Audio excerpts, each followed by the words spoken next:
U.S. prosecutors urged a federal appeals court not to delay the trial of accused Boston Marathon bomber.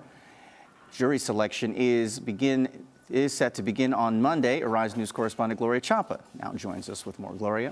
Thank you, Gary. More than a year and a half after Boston was rocked by twin explosions at the Boston Marathon, jury selection begins on Monday for the trial of the surviving brother accused of the bombing. Dzhokhar Tsarnaev and his older brother Tamerlan were the two accused in the horrific attack that left 3 dead and injured 276 people. Tamerlan was killed in a police shootout, and the younger brother faces 30 charges, including use of a weapon of mass destruction and conspiracy. 17 of those counts carry maximum sentences of life in prison or the death penalty.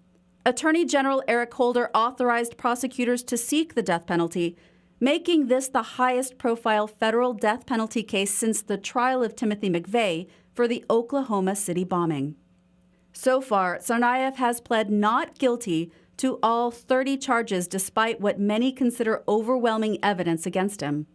Surveillance images show him placing his backpack at the site of the explosion, and while hiding from police after the bombing, he scrawled incriminating messages that were later found by police. Prosecutors also say that while recovering from his injuries in the hospital, Tsarnaev admitted to the bombings. The court summoned a pool of 1,200 potential jurors, all residents of eastern Massachusetts, but only those willing to impose the death penalty can be chosen for trial.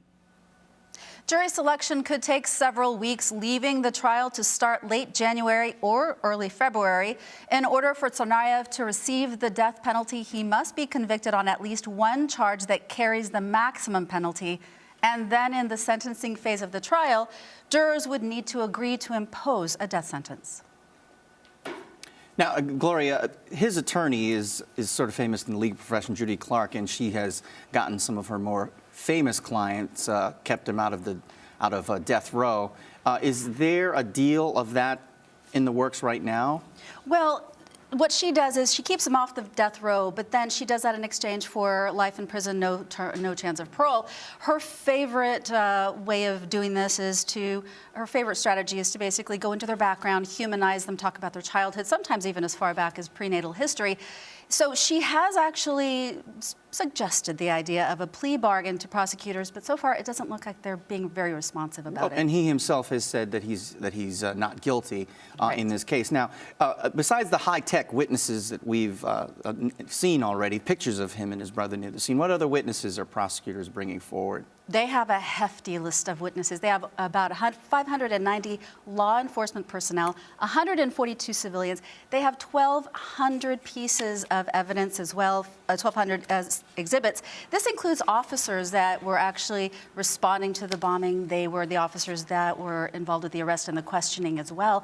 And a friend of the brothers, this man, Stephen Silva, who apparently may have supplied a gun to the brothers that was used to kill an MIT officer that very night.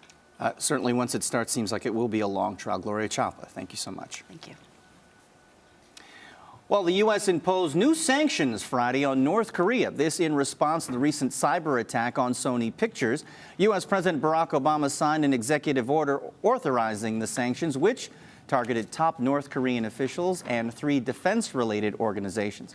North Korea denies involvement in the attack over the release of the comedy depicting a plot to assassinate North Korean President Kim Jong-un. Well, still to come on Arise America, crash victims' relatives coping with unanswered questions and grief. Also, remembering American liberal statesman, former New York Governor Mario Cuomo. And the biggest sensation in Little League history, Moni Davis, Associated Press's Female Athlete of the Year, when we come back.